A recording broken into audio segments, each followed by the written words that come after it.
what you're seeing if you're on TikTok is people complaining about rising mortgage rates, inflation.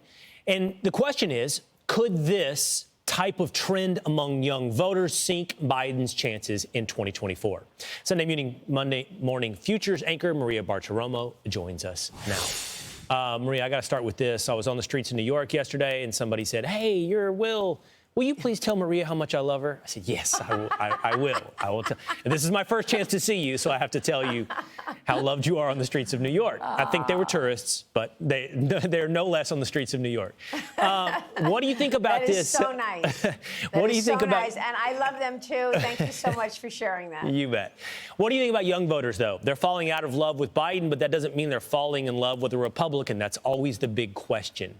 Well, that's a good way to put it. Look, I think it will be interesting to see whether or not this dynamic starts to work against Joe Biden. Because up until now, TikTok has been a whole lot of support for this administration and a whole lot of upset against the competition. And we saw that once again play out during the beginning of the war on Israel. Look, the bottom line is this. TikTok is obviously a Chinese company, and that means it is, at the end of the day, controlled by the Chinese Communist Party. And the CCP follows America's political debates and then piles on those political debates. That's why we see so much propaganda coming out. And the CCP has been very strategic in terms of using propaganda, not just TikTok, but all of this so-called media, which is state-controlled propaganda.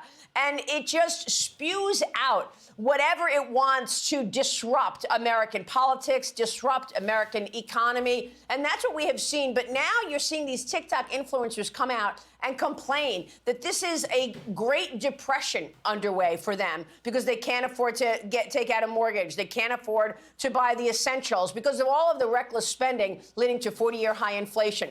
What we're talking about this morning on Sunday Morning Futures is this propaganda war that the United States is up against because of the CCP and its propaganda. We saw that during the Israel war, the beginning of it, where you saw so much propaganda against Israel, anti-Israeli propaganda that sparked pro-Palestinian protests all across America.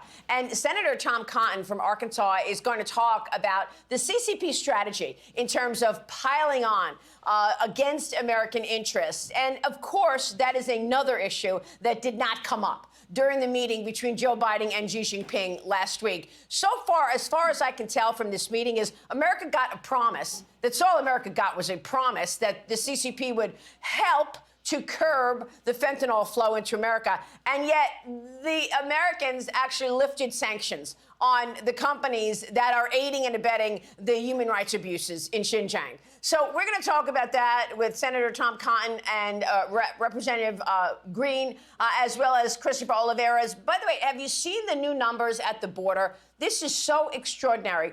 Joe Biden's wide-open border has enabled 7,000 Chinese nationals to enter America either through the wide-open border or through ports of entry in just the month of October alone. Is no one focused on this at the White House, that we are seeing thousands and thousands of military-aged men coming into America either through the wide-open southern border or through the ports of entry? What is the plan? You can't just get up and move out of China.